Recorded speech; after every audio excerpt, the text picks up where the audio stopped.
Hey everyone, thank you so much for joining me today. My name is Laura Train Mama. Today we are looking at this Thomas and Friends story. It's Skarloey. This is a story about Skarloey, the narrow gauge engine. Skarloey first came to my railway 100 years ago. Read about the troubles he had when he was brand new and couldn't stop bouncing up and down. Skarloey worked on the little railway on the island of Sodor. He was 100 years old, but he was still a useful engine. All the other engines liked Skarloey, and he would tell them stories about when he was young. Everyone's favourite story was about the time Skarloey first came to the little railway. Skarloey was built at the same time as another engine called Rheneas. They were both red, with 4 wheels each. "We look wonderful," said Skarloey proudly. "We will pull coaches and everyone will want to ride in them," replied Rheneas. Skarloey and Rheneas were both going to work on the mountain line of the little railway. But Skarloey was finished first, and so he had to go to the little railway alone, leaving Rheneas behind. The 2 engines felt sad when they said goodbye to each other. Skarloey was sent away on a ship. It was very wobbly. At the port, they used the ship's cranes to lift Skarloey onto the shore. The ship's cranes were called derricks, and they nearly turned Skarloey upside down. "How dare they treat me like this?" said Skarloey crossly. He was left hanging from the derricks for a long time. At last an engine arrived to take him to the mountain line. "About time," huffed Skarloey. It was dark when Skarloey arrived at the mountain line. He felt lonely and miserable. "I wish Rheneas was here," he said sadly. The next morning there were trucks everywhere. They rattled and roared past Skarloey. "There's no engine pulling them," said Skarloey in surprise. "The trucks come down the mountains by gravity," explained the manager, "but the empty ones need taking back up again. That's why you've come." "What?" said Skarloey crossly. "I don't want to pull trucks. Can't I pull coaches, sir?" "Certainly not," said the manager. "We have to finish building this line, and for that we need trucks. The inspector is coming to look at the line soon." Skarloey was furious. When the workmen tried to start him, his fire wouldn't burn.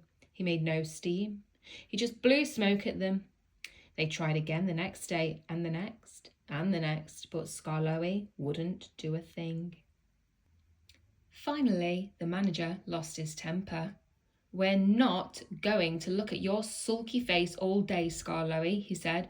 "We'll leave you alone until you are a better engine." They covered Skarloey with a big sheet of tarpaulin and went away. Skarloey felt even more lonely and unhappy. Nobody talked to him.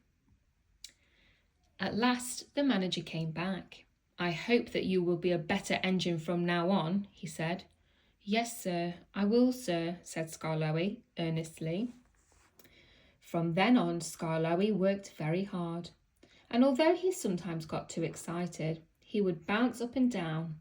The manager was very pleased with his efforts. By the time Rheneas arrived at last, the line was ready. Skarloey was delighted to see his old friend. Rheneas soon settled in. One day, while he was shunting trucks, Skarloey hurried up to him. "I'm going to pull the inspector's train today," said Skarloey. "Be careful not to bounce," said Rheneas. "The inspector won't like that." But Skarloey was so excited he just couldn't stop bouncing. Skarloey had to take the inspector up to the top of the mountain and then back down again. The upward journey went well, and Skarloey felt very happy. When it was time to go down, Skarloey was really excited. As they went faster and faster, he began to bounce. The coaches were scared. "He's playing tricks," they said. "Bump him, bump him." Just then, Skarloey gave an extra big bounce and the inspector lost his footing. He flew into a bush at the other side of the line. The driver stopped the train. The inspector was not hurt, but he was very cross.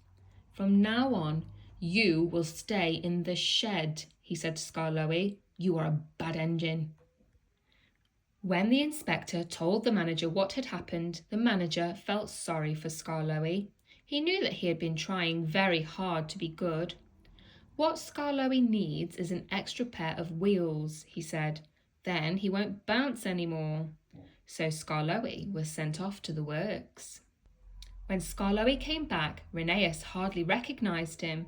He had 6 wheels and a brand new cab, and he looked very smart. Now, let's see what you can do, said the manager.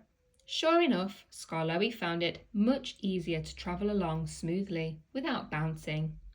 From then on, Skarloey pulled coaches and trucks up and down the track as easily as anything, and he didn't bounce his passengers once. And 100 years later, he is still as good as new.